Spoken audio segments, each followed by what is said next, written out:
Hi, my name is Phil. I like talking about politics. In this viewer's choice, I'll be discussing the allegations of, frankly, breathtaking fraud on the part of banks in Britain, as reported in The Times in the last week. But first, if you'd like to receive notifications of daily news and political commentary, then please subscribe to the channel and click the bell notification icon. So, the idea that banks might be pulling a few dodgy tricks will not exactly be headline news. Doesn't mean to say it should fly under the radar, but after all, bankers were prosecuted in the wake of the 2008 global crash. Not by the UK, of course. No. We know how to look after people who screw over this country. I mean, we took a knighthood off one banker, but that was about it. But the point is that banks, or at least individual bankers, do break the law, and this should come as no surprise. But this story is about not only a type, but a level of law breaking that to me was quite shocking. It relates to evidence gathered by a chap by the name of Julian Watts. His evidence hasn't been tested in court yet. It's not got that far. So the banks are, of course, denying any wrongdoing. But the report in the Times does go on to say that a police and crime commissioner, as well as Steve Baker, who's a well-known Conservative MP and for the purposes of this particular story was part of the Treasury Select Committee that reviewed this evidence, have said that, yeah, his files are pretty impressive and allude to a massive scale of law breaking. And the allegations are ones of forgery. And it is quite similar to cases in the United States where large banks were collectively fined $25 billion. And that shows that not only does this sort of thing go on, but it gives you a taste for the sheer scale of how much money is involved from these criminal activities. And in America, this came about, this was discovered after it was found that someone by the name of Linda Green had apparently signed hundreds of thousands of court papers. The problem was so widespread that it took every single state attorney general in America to get involved.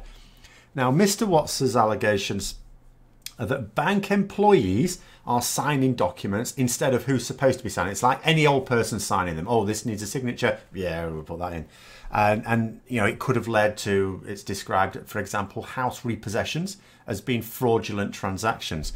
And his files of evidence have been passed on to the National Crime Agency last year. Again, the Treasury Select Committee went, oh my God, look at this. Do something about it, NCA. And they've since been passed on to the Financial Conduct Authority and the Serious Fraud Office. Now, Watts believes that the banks engage in this sort of fraud to save on debt recovery costs. You know, it's been easy for them to do because, well, there are no checks on these things. You know, if people ever are having to review these, and some of these files will have gone to court, they'll have been issued as part of court proceedings. Someone's just looked at a signature and gone, well, that's a signature. And to be fair, you know, it's not an easy thing to deal with. My signature, for example, it's a bit of a squiggle. It's a squiggle I can replicate, but it is a squiggle. And, you know, he said you could easily be taken to court on the back of a document with a false signature on it. So those are the facts as known. What was of particular concern to me was that not for the first time, overwhelming evidence of law breaking has come to light. And not a great deal is being done about it. And again, another central plank to this is the National Crime Agency. You know, we've got files of evidence that the Treasury Select Committee, this is a group of MPs, were all over it. And yet, and this was last year, no prosecution has yet been mounted. When I say last year, it wasn't at the end of last year either. In America, the same thing was exposed and there was robust legal action. And it's not just me thinking this is taking too long as well. I mean, I have no concept of how long it should take. I've not worked for the police. I've not worked for a prosecutor's office. I've not worked in the legal field at all. But when a police commissioner says, yeah, this is taking way too long, it is time to wonder if we have yet another example of the National Crime Agency being told off the record to go a little bit easy into an investigation into a major crime by a government that adopts a light touch with these things. Bear in mind that this has all occurred when we've had a Prime Minister who likes to boast that he was the only one to stick up for the bankers who knackered the global economy. And from our point of view, more importantly, knackered the British economy. But that's okay, he's got a lot of camaraderie with them. You know, his predecessors did the same and he's about to do even more. So what this is really, I think it's less of a report into a major crime, but more of a warning. You know, because if, as seems possible, I'm not going to say probable, we don't know that, but if, as seems possible, we're looking at a scenario where no action is going to be taken, then the banks will, of course, continue this practice. I mean, why wouldn't they?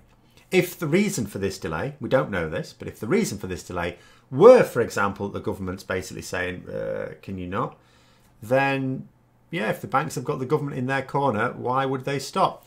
And you know, what we need to do is we need to be aware that this is happening. If you or someone you know ever gets into any legal difficulties with the banks, you need to check out the documents. You need to check the signatures on the documents, not just the bits where you would sign, but where staff at the bank would have to sign as well.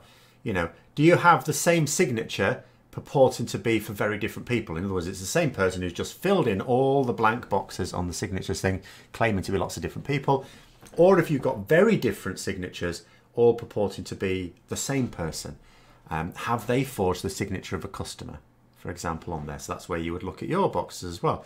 All needs checking. Hopefully enough pressure will be brought to bear over time and we'll get the same action that the USA took and checks put in place to make sure it can't happen again, as seemed to happen in America. But so far that there is no evidence that it's going to happen quickly, and the worry would be that maybe it won't happen at all. So I hope you found the video interesting. If you did, don't forget to click the like button. If you'd like to engage in more viewers' choice, then click the channel name and then click the community tab to take part in the latest polls. And if you'd like to support the channel further, also please click the Patreon link for details. And until next time, I'll see you later.